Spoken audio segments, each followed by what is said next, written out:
یہ واقعہ نگاری کے 3 اہم مرحلے ہیں۔ پہلے مرحلے میں واقعات کے لیے فضا ہموار کی جاتی ہے۔ اس کے بعد واقعات بتدریج آگے بڑھنے لگتے ہیں اور ان میں گرہیں پڑنے لگتی ہیں۔ جیسے جیسے ان واقعاتی گرہوں اور الجھنوں میں اضافہ ہوتا جاتا ہے، تجسس کی لہر تیز تر ہو جاتی ہے۔ جہاں یہ پیچیدگیاں بہت بڑھ جاتی ہیں اور تجسس کی لہر شدید تر ہو جاتی ہے، وہی ناول کا نقطۂ عروج ہے۔ نقطۂ عروج پر پہنچنے کے بعد واقعات دھیرے دھیرے نشیبی حصے میں داخل ہوتے چلے جاتے ہیں، حتیٰ کہ ناول کے آخر تک آتے آتے یا اپنے فطری انجام پر پہنچ جاتے ہیں۔ کردار: واقعات افراد و واقعات یعنی کردار کے بغیر رونما نہیں ہو سکتے۔ عرضی ماحول سے متعلق واقعات کی پیشکش کے لیے تو افراد کی ضرورت ہے۔ فرضی واقعات بھی افراد کے بغیر پیش نہیں کیے جا سکتے۔ ناول نگار اپنے قصے میں واقعات کا جو ماحول بیان کرتا ہے، اس کے کردار بھی اسی ماحول سے ماخوذ ہوتے ہیں۔ ہماری معاشرتی زندگی مختلف طبقاتی پیمانوں میں منقسم ہے۔ رہن سہن، بول چال، رسم و رواج، زبان و کلچر اور مذہب و مسلک میں بھی تنوعات ہیں، اور اقتصادی اور معاشی اعتبار سے بھی تضادات موجود ہیں۔ ناول نگار جس طبقے، معیار اور انداز و مزاج کی زندگی کو اپنا موضوع بناتا ہے، کردار بھی اسی طبقے، معیار اور انداز مزاج کی ترجمانی کرتے ہیں۔ ناول کے واقعات سے متعلق افراد، جنہیں عام طور پر کردار کہا جاتا ہے، گرد و پیش کے عام انسانوں سے جس حد تک ملتے جلتے ہیں، ان میں اتنی ہی زیادہ جانداری اور توانائی پیدا ہو جاتی ہے۔ یہ کردار اگر تخیلی یا جذباتی پیکر بن جائیں تو ان کی شخصیتیں مکمل نہیں ہو پاتی۔ یہ عرضی ماحول کے صرف آئینہ دار ہی نہیں ہوتے بلکہ پروردہ بھی ہوتے ہیں، اور حقیقت تو یہ ہے کہ اگر یہ عرضی ماحول کے پروردہ نہ ہوں تو یہ عرضی ماحول کی عکاسی بھی نہیں کر سکتے۔ ناول کے کرداروں کے لیے اس لیے یہ ضروری ہے کہ ان کے اندر عجوبگی اور اجنبیت نہ ہو، ان کی سیرتیں اور خصائل و عادات معروف ہوں اور ان کے چہرے جانے پہچانے ہوں۔ اے ایم فاسٹر کے مطابق کرداروں کی 2 قسمیں ہوتی ہیں، اول سادہ اور دوم پیچیدہ۔ فاسٹر نے سادہ اور پیچیدہ کرداروں کے مابین فرق اور امتیاز کا ایک واضح خط تقسیم کھینچ دیا ہے۔ سادہ یا یک رخ کردار ادھورے ہوتے ہیں۔ ایک سادہ کردار کسی ایک خاص وصف کا پیکر اور نمائندہ ہوتا ہے۔ اس کے اندر حقیقی زندگی کی روشنی اور توانائی نہیں ہوتی، اور نہ ہی اس میں وسعتیں ہوتی ہیں جن سے بشری مزاج کی مختلف خوبیاں ظاہر ہوتی ہوں۔ اس کی سیرت میں نشیب و فراز کی وہی کیفیت ملتی ہے جو عام انسانی مزاج کی خصوصیت ہے۔ یہ محض شرکا یا نمائندہ نہیں ہوتے، یہ صرف نیکی یا بدی کا پیکر نہیں، اس کی سیرتی رنگا رنگی اس کی واقعیت شعاری کو ظاہر کرتی ہے۔ اس کے اندر اپنے دور کی زندگی کی سرگرمیوں کو پیش کرنے کی پوری صلاحیت ہوتی ہے۔ ناول میں اسی رنگ و مزاج کے کرداروں کی تخلیق و پیشکش مستحسن تصور کی گئی ہے۔ ناول میں زندگی کے اظہار کا وسیلہ کردار ہی ہے۔ یہ کردار ہماری حقیقی زندگی سے جتنا زیادہ قریب ہوں گے، ناول میں پیش کردہ زندگی کی واقعیت اتنی ہی پرکشش اور بااثر ہوگی۔ ایک ناول میں عموماً 2 سطح کے کردار ہوتے ہیں۔ ایک یا 2 کردار مرکزیت کے حامل ہوتے ہیں، جن کو ناول کا ہیرو اور ہیروئن کہا جاتا ہے۔ دوسری سطح کے کردار ضمنی اور ذیلی کردار کی حیثیت رکھتے ہیں۔ یہ ضمنی اور ذیلی کردار مرکزی کرداروں کی تکمیل اور مدد کے لیے لائے جاتے ہیں۔ مرکزی کردار واقعات کے انجام تک سرگرم عمل رہتے ہیں۔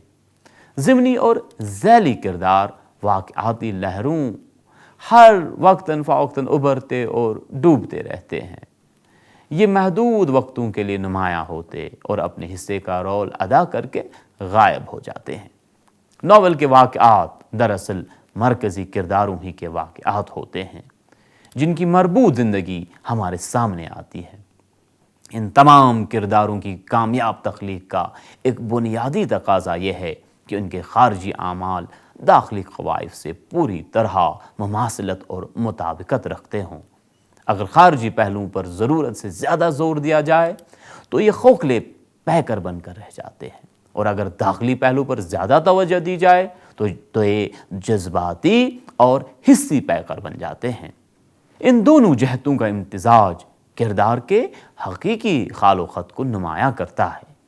ناول میں کرداروں کی سیرت کے تمام پہلو اچانک سامنے نہیں آتے۔ واقعات جیسے جیسے آگے بڑھتے ہیں، کرداروں کی ذہنی، جذباتی اور عملی سرگرمیاں واضح ہوتی جاتی ہیں، اور رفتہ رفتہ یہ کھل کر ہمارے سامنے آ جاتے ہیں۔ ان سے ہماری قربت اور دلچسپی بھی اسی مناسبت سے بڑھتی جاتی ہے۔ پس منظر ناول کا ایک اہم حصہ ہے۔ ناول کے واقعات اور کرداروں کا ایک خاص پس منظر ہوتا ہے۔ دنیا کے تمام واقعات اپنا زمانی اور مکانی پس منظر رکھتے ہیں۔ انسانی معاشرے کے افراد کا بھی اپنا زمانی و مکانی پس منظر ہوتا ہے۔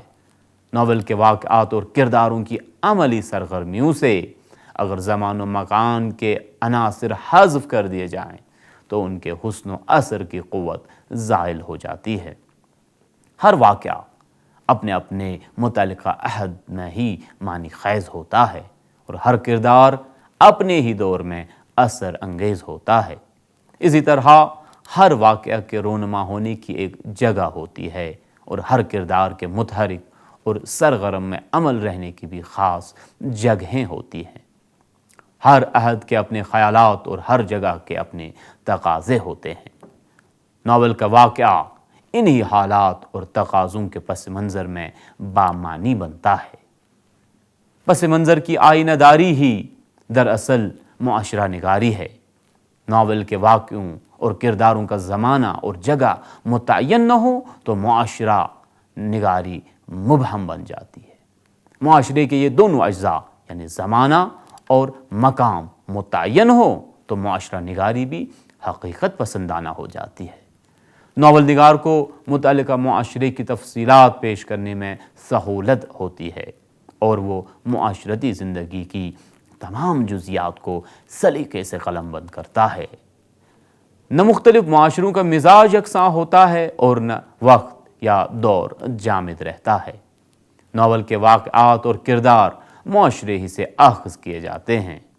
ان واقعات اور کرداروں کے وسیلے سے ناول نگار ایک خاص معاشرے کو ایک خاص دور یا کچھ خاص ادوار کے آئینے میں پیش کرتا ہے۔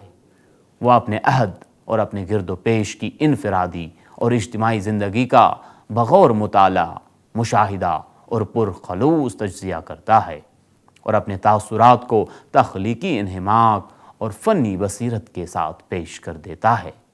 مختصر یہ کہ معاشرتی پس منظر کے بغیر حقیقت نگاری کا مظاہرہ محال ہے۔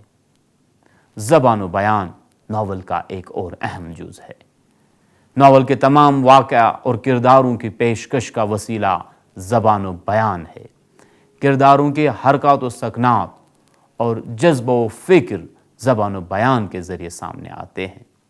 واقعات کے اظہار اور کرداروں کی بات چیت کی زبان صاف و سادہ اور سہل و عام فہم ہوتی ہے۔ مکالمہ ناول کے فن کا ایک نہایت اہم عنصر ہے، اور یہ مکالمے لفظوں اور جملوں سے ترتیب دیے جاتے ہیں۔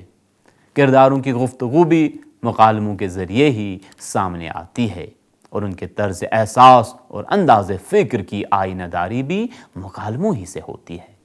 ایک ناول میں تمام دوسرے اوصاف موجود ہوں، صرف مکالمے مصنوعی اور بے جان ہو تو اس ایک کمزوری کی وجہ سے ناول کا تمام فنی حسن ماند پڑ جاتا ہے، اور مجموعی طور پر ناول ایک ناکامیاب قصہ بن کر رہ جاتا ہے۔ مکالمہ نگاری کی خوبی و کامیابی کا راز اس میں ہے کہ کرداروں کی باہمی گفتگو ہماری عام زندگی کی گفتگو سے ملتی جلتی ہو۔ انداز گفتگو یا لب و لہجہ میں ایسا تکلف اور تصنع نہ ہو کہ قاری اس کے غیر حقیقی ہونے کو محسوس کر لے۔ مکالموں کے لیے روانی چستی اور بے تکلفی ضروری ہے۔ طوالت بیجا کے حامل مکالمے بھی مصنوعی بن جاتے ہیں۔ مکالموں کے لب و لہجے کی بے ساختگی ہی ان کو سریع الاثر بناتی ہے۔ الفاظ کی ثقالت اور جملوں کی پیچیدگی بھی مکالموں پر خراب اثر ڈالتی ہے۔ ناول کے واقعات ان مکالموں کے ذریعے بھی آگے بڑھتے ہیں اور جا بجا ناول نگار کے بیانات بھی ان کو آگے بڑھاتے ہیں۔ ان بیانات میں بھی حقیقت پسندانہ انداز کا ہونا ضروری ہے۔ واقعات کا پس منظر اور پیش منظر سے پوری طرح وابستہ ہونا چاہیے۔ ایسا نہ ہو کہ کوئی بیان واقعاتی ربط و تسلسل سے غیر مطلق ہو کر واقعات میں فطری جامعیت برقرار رکھی جائے اور واقعات کے گھٹاؤ میں کوئی خلل پیدا نہ ہو۔ مکالموں اور بیانات کی کمزوری ناول کے واقعات کو بے کیف اور بے اثر بنا دیتی ہے اور مجموعی طور پر ناول کے حسن پر اس کا منفی اثر پڑتا ہے۔ ناول کا آخری اہم حصہ نظریہ حیات ہے۔ ناول نگار زندگی کو ذاتی تجربوں کے پس منظر میں پیش کرتا ہے۔ اس کے مطالعے کی وسعت اور مشاہدے کی باریکی اس کے تخلیقی تجربوں میں وہ تہداری پیدا کرتی ہے جس سے انسان کی خارجی اور داخلی زندگی تمام نفسی کیفیتوں کے ساتھ سامنے آ جاتی ہے۔ ظاہر ہے کہ زندگی کی یہ تخلیق جدید نقطۂ نظر کے بغیر نہیں ہو سکتی ہے، خاص طور پر ایسی صورت میں کہ جب زندگی خود بامقصد ہے۔ انفرادی اور اجتماعی، شخصی اور معاشرتی سرگرمیوں کے سلسلے میں ناول نگار کی اپنی پسند و ناپسند اور اپنی رائے ہوتی ہے۔ اسی سے اس کے نظریہ حیات کا انکشاف ہوتا ہے۔ ناول میں نقطۂ نظر اس کے فنی تقاضوں کے تابع ہوتا ہے اور اس کا اظہار بالکل فطری رنگ میں ہوتا ہے۔ معیاری اور کامیاب ناول میں یہ تمام عناصر و اجزاء ایک دوسرے سے پوری طرح ہم آہنگ ہوتے ہیں۔ ناول نگار اپنی سلیقہ مندی سے ان کے بہترین اور مکمل امتزاج تک پہنچنے کی کاوش کرتا ہے۔ یہ امتزاج جتنا خوبصورت ہوتا ہے، ناول اتنا ہی کامیاب ہوتا ہے۔ عزیز طلباء، مجھے امید ہے کہ آج کے لیکچر سے آپ نے ناول کے فن کے بارے میں کما حقوق واقفیت حاصل کی ہوگی۔